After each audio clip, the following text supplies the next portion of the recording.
off this stuff, as it says in verse 19, for many years to come. Many years to come. He's lucky if he gets 12 months out of this crop before it spoils. How foolish. How foolish to take the resources, the produce, the fruit of your labor, and just let it rot away. Rot away. To be so concerned, so worried about having enough, so anxious about holding on to what you have and think it's going to last forever.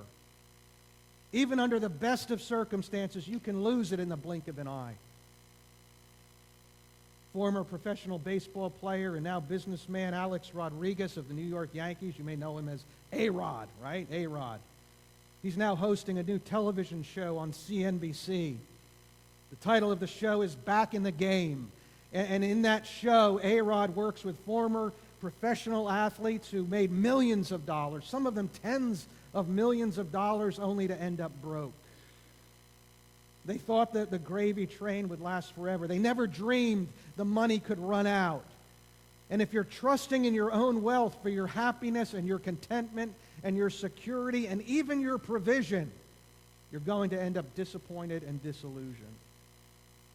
Someone who is rich toward God understands that everything that they have and all that they need comes from His hand.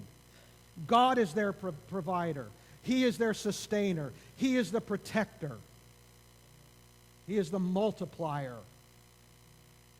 Those who are not rich toward God have a misplaced trust. They trust in themselves and their own wisdom. They trust in their own wealth, that it will endure forever. They are foolish. They have a misplaced trust. They trust in the uncertainty of riches rather than trusting in God. Those who are not rich toward God have a stored-up mentality. They have a misplaced trust. Number 3, those who are not rich toward God have a self-centered focus. A self-centered focus. This was the attitude of this rich fool. 12 times in 3 verses, he refers to no one but himself. It's all about him. Verse 17, he thought to himself, what shall I do? I have no place to store my crops. Then he said, this is what I will do. I will tear down my barns and build bigger ones, and there I will store my goods and produce. And I'll say to myself, you see a pattern there?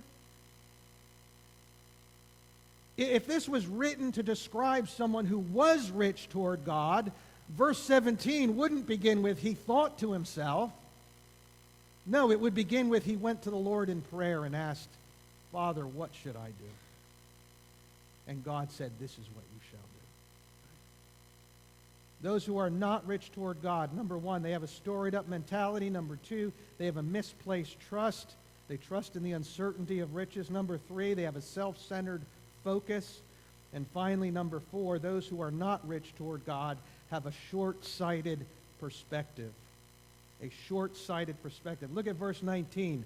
And I'll say to myself, you have plenty of goods laid up for many years. Take life easy, eat, drink, and be merry. But God said to him, you fool, this very night your life will be demanded of you. Then who will get what you have prepared for yourself? Foolish, foolish, foolish. Living just for today.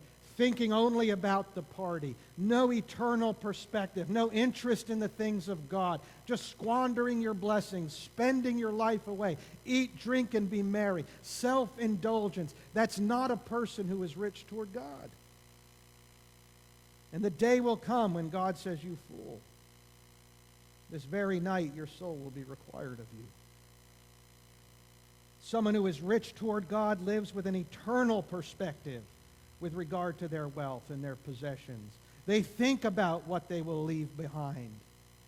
Notice what God says in verse 20. Now who will get what you have prepared for yourself? This rich fool didn't think about that. It was all about me. It was all about today. Are you rich toward God? Ask yourself, do I spend more time thinking about how much more I can give? Or do I think more about how much more I can store up for myself?